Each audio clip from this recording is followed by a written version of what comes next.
रोहतक में मुख्यमंत्री बनने के बाद नायब सैनी प्रदेश चुनाव प्रचार समिति की बैठक में शिरकत करने भाजपा कार्यालय पहुंचे।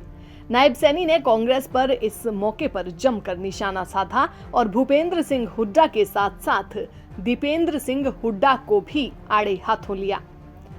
सीएम नायब सैनी ने भूपेंद्र सिंह हुड्डा और दीपेंद्र सिंह हुड्डा को लेकर कहा कि कांग्रेस की सरकार के दौरान जिस तरह से भ्रष्टाचार हुआ उसे जनता भली भांति जान चुकी है और जनता को ये भी पता है कि अगर कांग्रेस की सरकार बन गई तो भ्रष्टाचार को बढ़ावा मिलेगा। उन्होंने कहा कि कांग्रेस सरकार के दौरान तो जनता केवल लाइनों में लगी रहती थी, जबकि मौजूदा मोदी सरकार के दौरान लोगों को घर बैठे योजनाओं का लाभ मिल रहा है। उन्होंने कहा कि देश में जिस तरह से मोदी सरकार की नीतियों के चलते वातावरण बना हुआ है, उसे ये तय है कि वे 10 की 10 लोकसभा सीट जीतने जा रहे हैं। रोहतक सीट भी उनके लिए चुनौती नहीं है। अनिल विज की नाराजगी को लेकर सीएम बोले कि अनिल विज सीनियर नेता है, उनका हमेशा मार्गदर्शन मिला है, आगे भी मिलता रहेगा, वे खुद उनसे मिलने जाएंगे।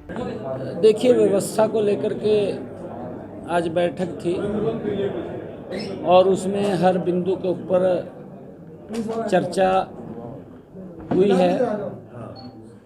हमने 10 की 10 लोकसभा की सीटें वो जीतनी है, क्योंकि जिस प्रकार का एक वातावरण नरेंद्र मोदी जी की सरकार में और इस डबल इंजन की सरकार के अंदर वो बना है और लोगों के एक योजनाबद्ध तरीके से उन तक लाभ पहुंचाया है, उसकी मैनेजमेंट को लेकर के आज अलग अलग हेड को उसमें डीपली चर्चा हुई है, ताकि हम 10 की 10 लोकसभा की सीटें बड़े मैंडेट के साथ यहाँ से जीत करके तीसरी बार आदरणीय नरेंद्र मोदी जी को इस देश का प्रधानमंत्री बनाने का हरियाणा अहम भूमिका अदा करेगा, उसको लेकर के सारी व्यवस्था की एक बैठक थी। अच्छा, तो 4 सीट कोई चुनौती है? 4 सीट रोहतक की लोकसभा सीट कोई चुनौती है?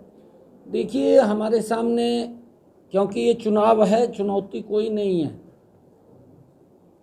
कांग्रेस का जो भ्रष्टाचार है, कांग्रेस का जो कार्यकाल रहा है, अगर मैं एक छोटी बात करूं, क्योंकि लोग भूलते नहीं हैं बातों को, नरेंद्र मोदी जी ने वो लाइन तो खत्म की, परंतु उस माता बहन के घर के अंदर भी गैस का कनेक्शन सिलेंडर पहुंचाया, जिसके घर के अंदर 75 वर्षों में कांग्रेस ने नहीं दिया था, वहां भी नरेंद्र मोदी ने दिया है। इस बात को लोग समझ रहे हैं कि ये सरकार अगर कांग्रेस की आती है तो भ्रष्टाचार गति से बढ़ेगा, और अगर नरेंद्र मोदी की सरकार बनती है तो विकास की गति तेज गति से आगे देश बढ़ेगा।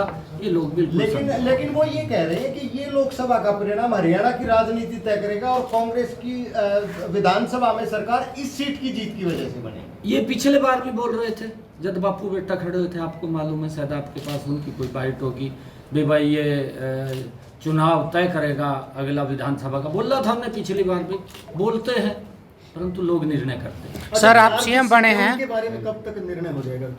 4-2 जल्दी हो जाएगा, जल्दी हो जाएगा। सर आप सीएम बने हैं, क्या आपका विजन है प्रदेश को लेके? देखिए, विजन जो नरेंद्र मोदी जी की नीतियाँ हैं और मनोहर लाल जी ने बड़ा ज़बरदस्त काम गुड गवर्नेंस के अंदर हरियाणा के अंदर किया है। हमारी प्राथमिकता है उन कामों को मजबूती से आगे बढ़ाना।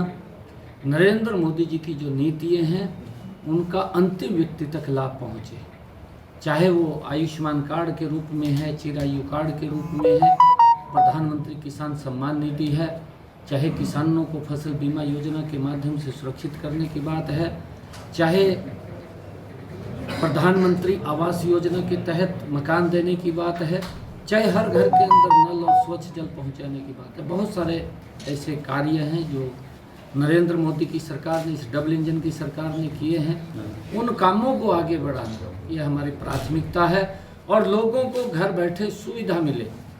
आज मुझे इस बात की खुशी है कि अगर व्यक्ति की उम्र 60 वर्ष हो जाती है तो घर बैठे ही उसकी पेंशन लग करके घर में आ जाती है, नहीं तो वो 6-6 महीने तो कांग्रेस के समय में, ये कांग्रेस की सरकार थी, चक्कर काटता रहता था कि मेरी पेंशन बनेगी, और फिर सेवा करनी पड़ती थी। आज न सेवा की ज़रूरत है, न चक्कर काटने की ज़रूरत है। आज घर में उसके पेंशन बन करके आ जाती है।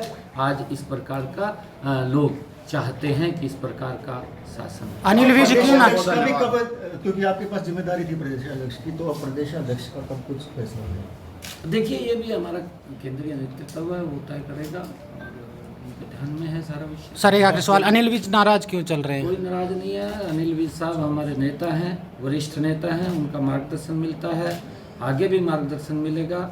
मैं स्वयं भी आदरणीय अनिल विज जी के पास जाऊंगा। दैनिक सवेरा के लिए रोहतक से सुरेंद्र सिंह की रिपोर्ट।